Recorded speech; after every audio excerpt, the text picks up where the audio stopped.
everybody? It's JT Sports. I'm at you guys with my Minnesota versus Penn State post-game recap and analysis. I'm going to be recapping this game and breaking down what happened in this game and giving my overall thoughts in this game. Now, before I begin, make sure to like the video, subscribe to the channel, upload NFL videos and college football videos daily. Also, make sure to hit that notification button, aka the bell icon, is on the right side of the subscribe button, or alert you every time I upload a new video so you don't miss a new upload. Now, Minnesota stays unbeaten on the season. They go to 9-0. Penn State gets their first loss of the season. They drop to 8-1. And Minnesota wins this game 31-26. A lot of people are really surprised, calling this an upset. But in my opinion, I don't think this is an upset. If you guys watch my preview and prediction video a couple of days ago that I dropped, I said that this Minnesota team, I would not be shocked if this Minnesota team beat Penn State. Because I watch a lot of college football. And a lot of people were saying that Penn State was going to blow out Minnesota. And a lot of people who were saying that Penn State was going to blow out Minnesota never watched the Minnesota game. Most Penn State fans were saying Minnesota's going to get blown out and things like that. And most Penn State fans never watched the Minnesota game until today. This was the first, nationally televised game I think Minnesota has played all season, because most of the games have been on the CBS Sports Network and the Big Ten Network, and everybody knows those are channels that you have to get with a specific package and things like that. So, I highly doubt that a lot of Penn State fans before this game saw a Minnesota game. And that's why a lot of people were overlooking Minnesota going into this game. And a lot of people were surprised. But I'm not. This Minnesota team, they have size up front. They have an incredible secondary.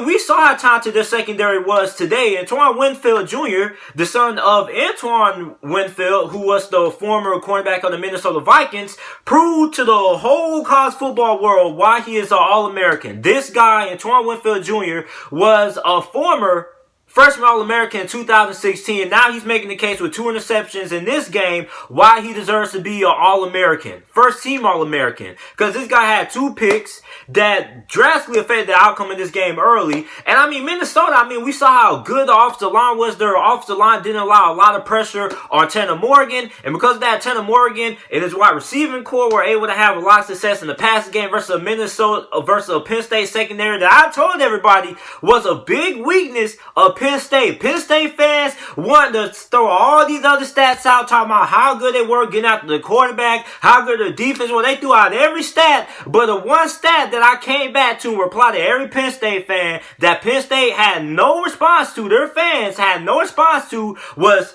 how average their defense was at stopping the pass. And that's a big reason why I thought Minnesota had a good chance of winning this game. Because if you go back and watch that Michigan game, the second half of that Michigan game, Michigan was terrorizing Penn State through the air in the second half of that game. And that kind of is what swayed my decision that Minnesota had a legit shot of winning this game. And not only because of that, but because most teams like Minnesota who go under the radar and are overlooked and underrated, most of these teams are only a one-trick pony. These teams are very good running the football and not good passing the football. But Minnesota isn't your typical come out of nowhere team. This is a balanced team that's good on both sides of the football. And not only can they run the football, but they can pass the football. And this is probably one of the most balanced teams in all the Big Ten. When you look at teams like Iowa and Wisconsin and Michigan to some degree, they all struggle with having balance on the offensive side of the ball.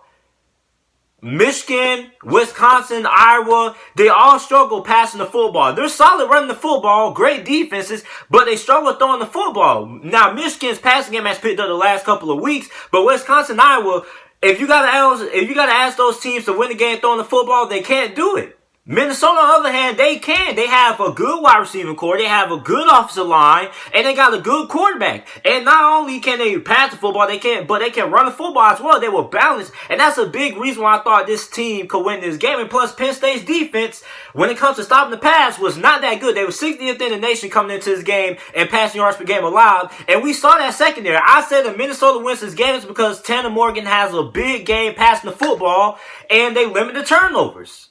And that happened.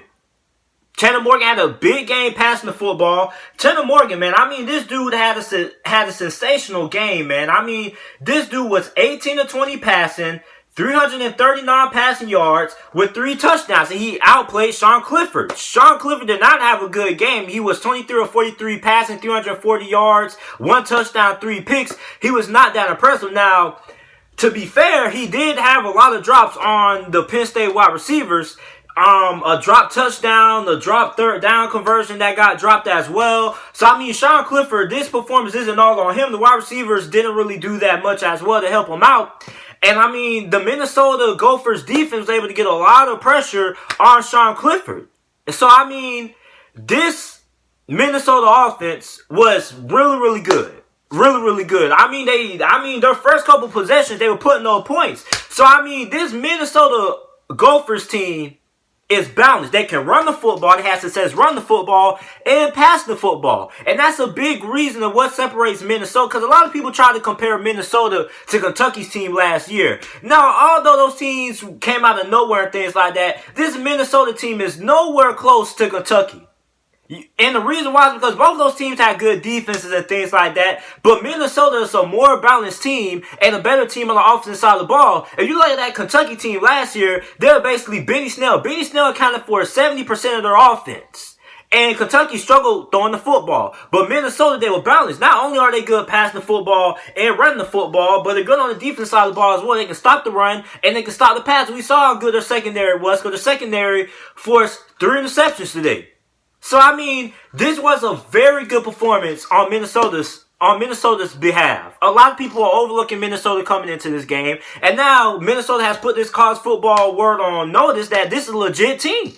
And now you're looking at, they got games with Iowa and Wisconsin. They can legitimately win both of those games. I think they have a good chance of going undefeated and closing out the season, because both of those teams, Wisconsin and Iowa, are both one-dimensional teams. They can only run the football and they play good defense. And if you want to beat Minnesota, you have to be balanced. Now, Penn State had a couple of penalties, couple of pass interference calls. The pass interference nearing the end of the game that led to that interception that wasn't called, that should have been pass interference. I mean, the dude, number 6, I believe, got held down. And, I mean, I don't know if Sean Clifford was targeting him or whatnot, but pass interference should have got called in that play. There's a couple of penalties, couple of missed calls on both sides that should have been called that could have affected the outcome of this game. But I think the big outcome of this game was that drop touchdown by number 6.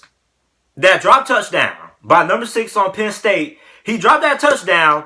If he gets that touchdown, then Penn State could have ended up winning this game. So it was a lot of drop passes. It was just a very sloppy game on Penn State's behalf. And if you want to avoid being upsetted and avoid losing to an underdog, then, I mean, you have to limit the turnovers, and you cannot keep this team in the game by dropping passes and things like that. And Minnesota took advantage of those opportunities, and they won this game because of it, man. So, I mean, this was a very good game on both sides.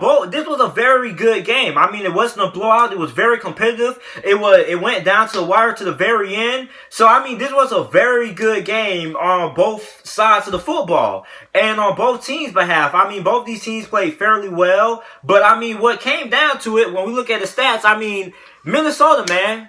Minnesota, on third down, they were 4 of 10 on third down. Penn State was like 6 of 18 on third down. So, I mean, that's an advantage that went to Penn State's behalf. But the biggest stat that you have to look at, that was the big reason why Minnesota ended up winning this game, was the turnover battle. Minnesota only had 1 turnover, and Penn State had 3 turnovers. And those 3 turnovers, the 2 interceptions by Antoine Winfield Jr. at the beginning of the game, got Minnesota out to a 14-point lead. Well, not a 14-point lead, but ended up helping Minnesota put 14 points on the board really, really quickly. And it helped out this Minnesota offense. And it also gave this Minnesota Gophers team a big momentum boost. And it got its home crowd into the game. And Penn State, they were storming back in the second half. I mean, I wasn't expecting Minnesota to blow this Penn State team out. But I was expecting Penn State to come back and make this game fairly close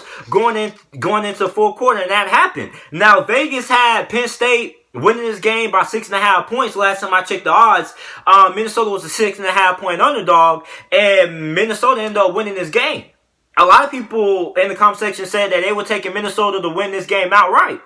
So, I mean, Vegas was very, very high on Minnesota. And that's what I was trying to tell a lot of Penn State fans. If Vegas thinks that Minnesota is good enough that they're only a 6.5 point underdog, then this team is legit. This team is legit. And a lot of people have not seen a Minnesota game until today. And Minnesota has put the college football landscape and the college football playoff committee on notice. Minnesota, they're not going to get into the top 10. I highly doubt they get into the top 10. But they're definitely going to move up a lot of spots. A lot of spots. Now, Penn State, they still have a chance to get in because they still have a lot of things that can go their way and things like that. But I think Minnesota, right now, has the best shot of being Ohio State. Because they're balanced, they're not one-dimensional, they have a good defense, they have a good secondary, they have size that can match up well for Ohio State. I think Minnesota has a legit chance of winning out and has a legit chance of beating Ohio State. Now, will they beat Ohio State? I'm not saying they can beat Ohio State. I'm not saying that. But I'm saying they have a shot to. But I do expect Minnesota to win out, beat Wisconsin, beat Iowa, and go to the Big Ten championship game undefeated with a playoff implication game, basically a win-your-end game with Ohio State. So let me know what you guys think about this game down in the comment section down below. Make sure to like the video, subscribe to the channel for more NFL videos and college football videos. And thanks for watching.